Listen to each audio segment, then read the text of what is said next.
جن کی نظروں سے بچنے کا ہمیں کہا گیا، ان میں بطور خاص کہا کہ جو حاسدین ہیں ان کی نظر سے بچو، اللہ، جو محروم لوگ ہیں ان کی نظر سے بچو، اللہ، یعنی جس کے پاس وہ نعمت نہیں ہے آپ اس کو شو کریں گے وہ اس نعمت سے محروم ہے۔ ہم جیسے بزرگوں کے واقعات پڑھتے ہیں نا، خود امام اعظم ابو حنیفہ رضی اللہ عنہ آپ بھی یہ منع کرتے تھے کہ بازار سے کھانا نہ لے کر آؤ، بازار سے کھانا نہ کھاؤ، عام اوپن چیزیں جو بکری ہوتی ہیں اس کو نہ لے کر کھاؤ۔ آج کل یہ بڑی عجیب بات لگے گی لوگوں کو کہ یہ کیا ہوا، تو وہ کیوں منع کرتے تھے؟ وہ اس لیے منع کرتے تھے کہ یہ ایسی چیزیں ہیں کہ جس پر محروم لوگوں کی نظریں پڑ چکی۔ اللہ اکبر۔ میرے والد صاحب کراچی میں آئے تو ہم دودھ منگاتے ہیں تو جہاں شاپر تھیلی میں، پنجاب میں یہ کلچر نہیں ہے، وہ برتن میں، بالٹی میں۔ تو اس دن سے میرے گھر میں تھیلا آیا کہ آج کے بعد یہ دودھ ایسے نظر نہیں آئے۔ اچھا، محروم سے مراد یعنی محروم لوگ یعنی ایک تو وہ ہے کہ جس کے پاس قوت خرید نہیں ہے، اور ایک وہ ہے کہ جو اس وقت وہ چیز اس کے پاس میسر نہیں، ضروری نہیں کہ وہ خرید سکتا ہو یا نہ، اور ہم ہر چیز سے بچ بھی نہیں سکتے۔ یہ تو ایک کھانے کی مثال دی ہے، ظاہر آپ نے اچھی گاڑی لی تو روڈ پہ چلائیں گے، اس کو کہاں چلائیں گے؟ آپ کا گھر بھی تو لوگ دیکھیں گے، آپ کا لباس بھی لوگ دیکھیں گے۔ اب اسکرین پر ہمیں لاکھوں لوگ دیکھ رہے ہیں، آج کل سوشل میڈیا ہے، تو سوشل میڈیا پہ ہم چاہے اچھی اس کا استعمال کریں یا کوئی اپنی تشہیر کے لیے کوئی دوسرا بھی استعمال کرتا ہے، لوگ دیکھیں گے تو صحیح۔ تو ہمیں پھر ظاہر ہے اس کے جو حدیث میں باقاعدہ واضح طور پہ بیان کیا گیا، رسول اللہ صلی اللہ علیہ وسلم کے پاس جب کچھ صحابہ آئے تو انہوں نے کہا کہ ہم بکریاں پالنا بہت پسند کرتے ہیں، اور بکریاں، تو مدینے میں آ کر آپ صلی اللہ تعالیٰ علیہ وسلم نے اس بات پر تھوڑا ان سے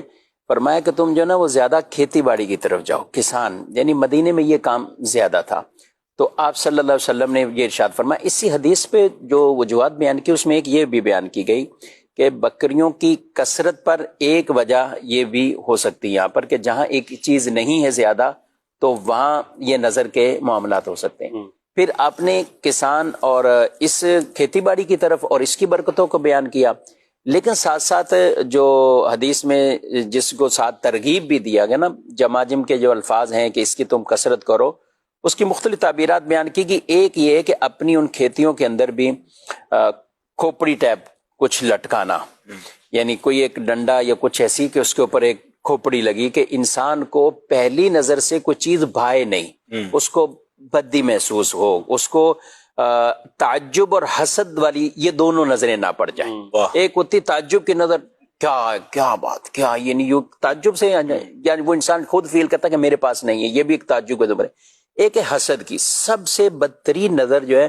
وہ حاسد کی نظر سے بچنا ہے۔ اصل اس کے سامنے تو آدمی کوشش کرے کہ جس کے بارے میں پتا ہے، اس لیے کہا نا اچھا خواب آئے، لیکن اس میں بھی یہ نا کہ اسی کو بتاؤ جو تم سے محبت کرتا ہو، تمہارا دشمن نہ ہو، تمہاری کوئی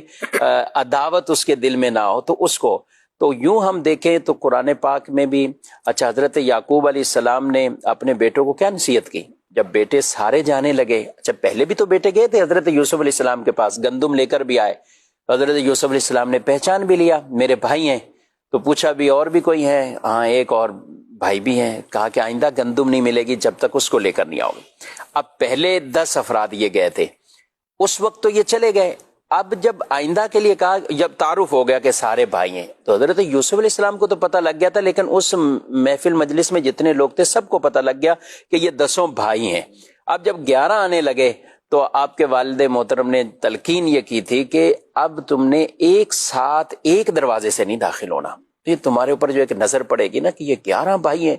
آج بھی اگر ہم معاشرے میں دیکھیں نا 5-6 بھائی جن کے ہوں، کمانے والے بھی صحیح ہوں، اور وہ صرف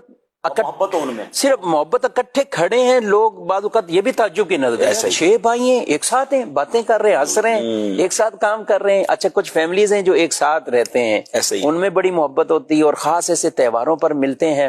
تو یہ بھی ایک چیز ہوتی ہے۔ تو حضرت یعقوب علیہ السلام نے یہ گویا کہ ایک بچنے کی تدبیر وہ بتائی کہ 2 کر کے داخل ہونا،